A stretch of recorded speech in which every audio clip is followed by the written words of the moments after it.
Hello everyone and no one. Welcome to Rotten's Guns, or welcome back. Today we're going to go with a bit more of a mean gun. Unfortunately, I don't have it in the caliber it should be, but we're talking about the Desert Eagle from Magnum Research. Mine happens to be in 357 Magnum. And I want to say mine's an L5. Now, for anyone who actually doesn't own a Desert Eagle and has only seen them in movies or video games, they are not very reliable guns. As a matter of fact, if you go onto Magnum Research website or look it up on Google or DuckDuckGo or whatever search engine you use, ask Jeeves if you're old like me,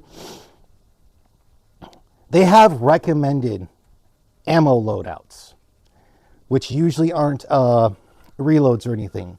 Now, of this gun so far, I've had good luck with one of the rounds I'm going to shoot today. I can't remember how well with this Arms Corps 158 grain full metal jackets.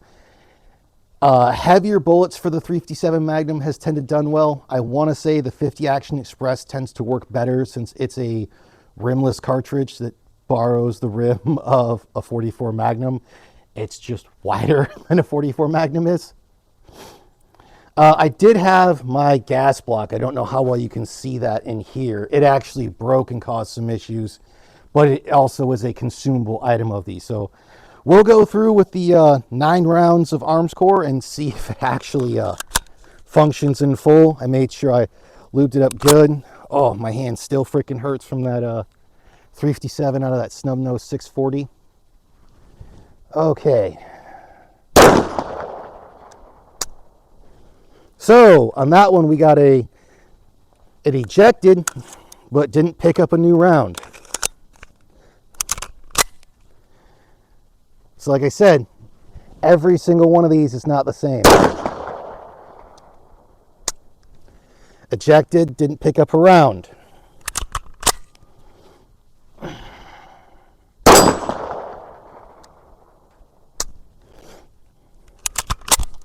It's like a friggin' bolt action pistol. All right, so that one, we got a failure to eject properly, which can happen. Like for a lot of these, you kind of want the higher pressure loads. Let's try it from way back here. And it still didn't pick up around. Oh, yeah, again, Desert Eagle,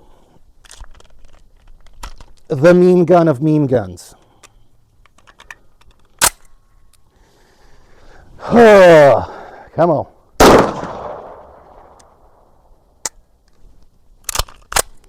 Well, at least that one ejected.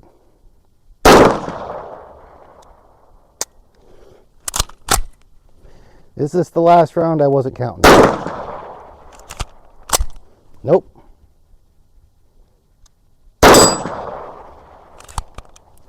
So it didn't lock open on the last round. Okay. We'll set this down for a second. I have to clean the crap out of my guns.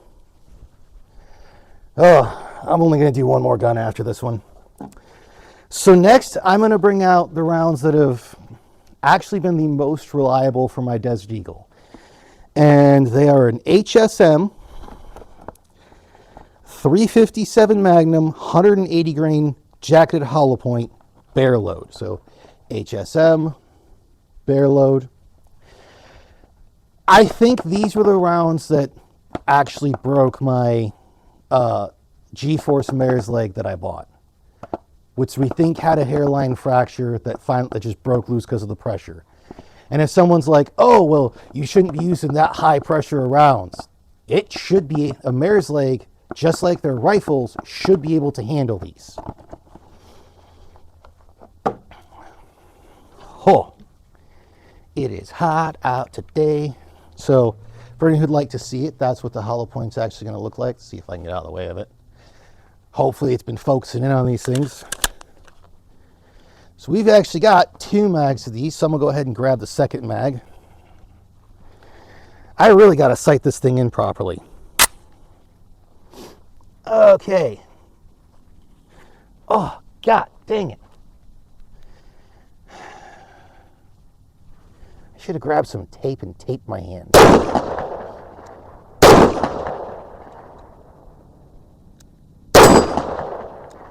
All right, so to do a tabletop portion of this, this monstrosity of a gun, there's really no reason to buy a Desert Eagle unless you just really like them and want one because it's kind of cool. I mean, most of them are only going to come with one magazine, depending on which caliber you get it in. The magazines usually don't cost less than $60 a pop, and that's like depending on which brand you're going, which brand and maker you're going with, like two to three Glock mags, damn near. Depending on which one you go with, they're not going to have these fiber optic sights on them. Those cost me money, obviously, or it's like about $80. And yeah, people can complain that, I didn't do this one properly. It's got the thing coming over it and it's got that. And it's like, well, which would you rather mess up? What $1,200 plus gun or $80 sights? I'll mess up the $80 sights every time. Now, one of the other issues I did have with this, and to take it apart, you got to pop that and let that go, since it's a gas operated, was actually this right here, the gas block. It actually broke clear in two. Now I can pull it out. Like this whole thing broke off. It still somewhat functioned. But yeah, this is a gun that you have to find the right ammo for. It's the reason why I think I didn't double check oh good lord, the literature it comes with, so the actual workbook and everything. Come on. Stop being stupid. There we go.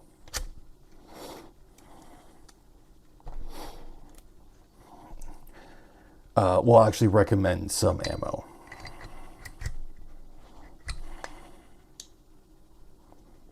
Come on. You look to be where you need to be.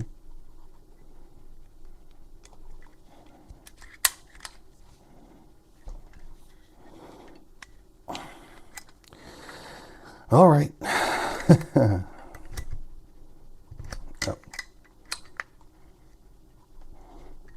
Come on. I know I've got you far enough. Oh, good lord. There we go. So I didn't have it far enough. I needed a little extra on there. Yeah, these things are not as complicated to take down as like a 1911, but they are just as much of a pain in the ass when it comes to it as you saw the dual recoil spring, considering it's a gas operated and the barrel actually stays in place. So they got the double recoil spring in there, and yeah, it's a bit of a monster. And like I said, the only ones that I found that have pretty reasonably made it cycle were those quote unquote bear loads that are most likely the reason that mare's leg I bought cracked, which I still have to talk to my dealer about that. I was going to talk to on Saturday and that, but I would have shot this more. I mean, luckily my hand has healed a lot better. It's still not quite there. Being almost 40, I don't heal like I used to. But yeah, this is a gun that's just a fun gun. I wish I'd have shot it more before being stupid with the one, or instead of being stupid with the one revolver. Because it's just like I said, it's a fun gun. And once you realize where it is, because wow. I'm still glad I changed to fiber optic sights, mainly the rear, because it made it adjustable. It just had actual combat sights, which is kind of funny because most people that are going to buy these are going to, again, buy them because they A, think it's cool, B, that it's the most powerful semi-auto handgun, or D, they're actually going to plan on hunting with it, which means they're going to get it in the 357 Magnum or 44 Magnum. Maybe the 50 Action Express, or what they got now, I think it's the 429 Magnum or something, which I believe is a 50 Action Express neck down. Magnum Research has done several different things on this. I know I'm rambling a bit because I really should go through and think of a script or whatnot, because I'm trying to find something to give it a little bit of an edge, but apparently I'm just going to come off as a mumbling idiot for some things. So you know what? If that's the way it's going to go, it's the way it's going to go. But again, fun gun. Really, there's no other reason to buy them. I mean, for what I've had to change on it so far, obviously the gas block, that was a had to. I changed the sights because I wanted something easier to see and actually slightly more adjustable. And I changed the grips because majority of the time they come with those Hogue wraparound grips, and they're a kind of a bitch to change because quite literally, while I don't have the smallest hands nor the biggest hands, it was way more of a handful predominantly through here. It was way too thick in my opinion. And even these Hogue grips have a weird offset here, like this one goes that way. Because the way the grips actually were for the wraparounds is they have the finger grooves in here, which adds enough of it. It's actually kind of hooked on here, so you actually had to grab the freaking thing and try to pull it backwards. Again, I still don't know why on so many guns they're like, oh, well, these are a very powerful high recoiling gun, so we're going to put more stuff in the finger grooves, even though majority of the force is going here and into your hand. Now, a way you can get around that is wearing gloves, which is what I should have done. With the J-frame, this one is not near enough bad. It's also got the built-in compensator for it. I'm pretty sure it's a compensator and not porting. I don't quite literally know the difference that well, but it is a fun gun once you find the proper rounds to make them work mostly or function mostly well. You're still usually going to still run into some issues. It's not going to run reliable 100% of the time. This is one of those things you take out to the range because you want to do the meme, or you're going to be humble marksman and just see if you can do a competition with one of these for funsies. Now I do have I have thought about putting an optic back on it again, but honestly, I like this one with just the iron sights. So I haven't fully decided yet, but I'll probably just keep it with the irons because it's fun that way. And it's iconic for the way it looks. Like, yeah, I could add that. I won't add a scope to this one just because it'd be kind of stupid. But yep, it is a fun gun with a pretty light trigger. And it's a single action. And she's kind of a ride on wheels. As long as they function. If you don't have the right ammo for it to function, she's a jam-o-matic.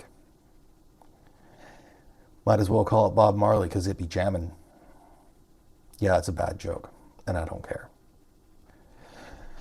But if you're interested in getting yourself something that's just a fun gun, you kind of want to do it for the meme. You kind of want to do it because you played Battlefield or one of like 1,000 shooters that has a Desert Eagle in it, or you're a Resident Evil fan because a bunch of Resident Evil games have had the Desert Eagle in it. The only thing you can't find is that super long barrel anymore, which was one of the few things I wished I could have found because I'm like, there we go, got the long barrel Desert Eagle like they did in a couple of the Resident Evil games. But it's a fun gun nonetheless. Again, as long as it works. But in all reality, if you're looking to get a Magnum pistol, you might as well just go with the revolver. Honestly, go with like a K frame, or if you're going to go with the 44 Magnums and higher, go to the L or X frames. Like, these are cool, but again, it's not going to function where the revolver is going to work better comparatively to this. Just typically, if a revolver has its fail, it's more likely to be catastrophic to the gun, not to you necessarily. But fun gun. Do like my Hogue grips that I put on it. Like the iron sights that I got off Magnum Research's website. Well, technically Carr's website. But yeah, she's an expensive gun to buy and an expensive gun to run. And I need to find something else because the one ammo that I have that does run it, I have not seen it in stores in a long, long time. I'll have to do another video on this thing of more just shooting for fun. I got to figure out how to do shorts because I got some new stuff to mess with. I got a body mount for a camera holder, so we'll see how things go. And I got one more video to make off the stuff that I did that one day, and I'll go from there and see how things go with the house. So have yourself a wonderful week. When this one goes up, it'll still be October, so go watch yourself a horror movie with some guns. Go watch yourself a good zombie movie where they go and kill some zombies.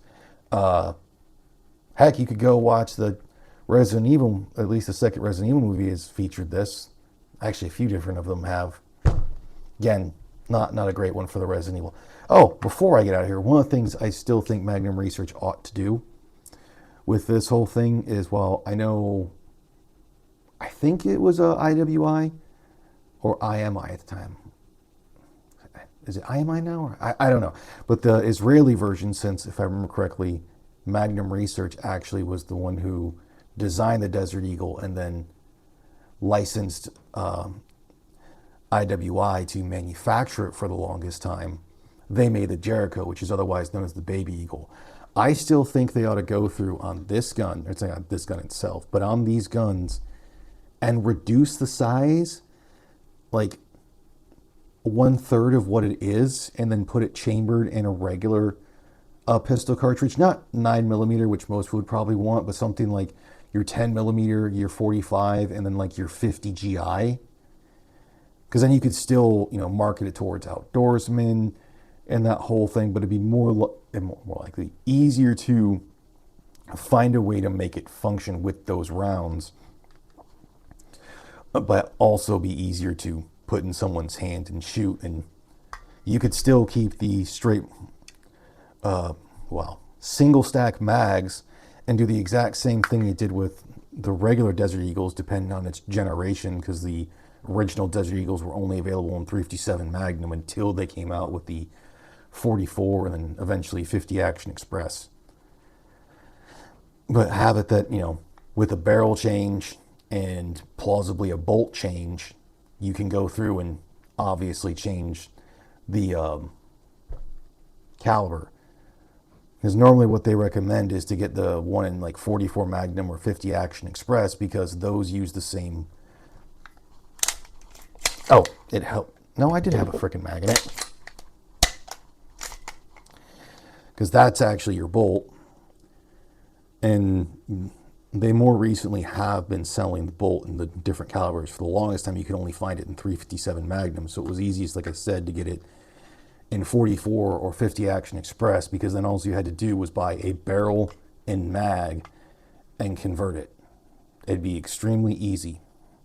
Granted, it's still going to cost you the price of like a dang near of a brand new Glock for just the barrel and like or two, I think it's 2 mags that it comes with in those kits. But still, it's something I do want to do at some point, just because it would be fun to have the other calibers, and it would be fun to have actually something that is in 50, because I don't think I actually have anything that's 50 cal. Well, I don't. So from there, since I have done nothing but ramble, which is probably a bunch of nonsense and some other stuff people have known, fun gun when it works, as long as you have the right ammo for it. And you're going to want to actually clean these ones. These are some of the few ones that I'd almost recommend, if you have a sonic cleaner, to just put the whole freaking slide in. But like, you're going to want to get a good brush to actually get in there. And for some of it, I almost recommend getting stuff that you can put into a spray gun. That way you can spray it and really get in there. But have a good one, folks. I'm going to get out of here and try to figure out what I'm going to do for the next video. Later.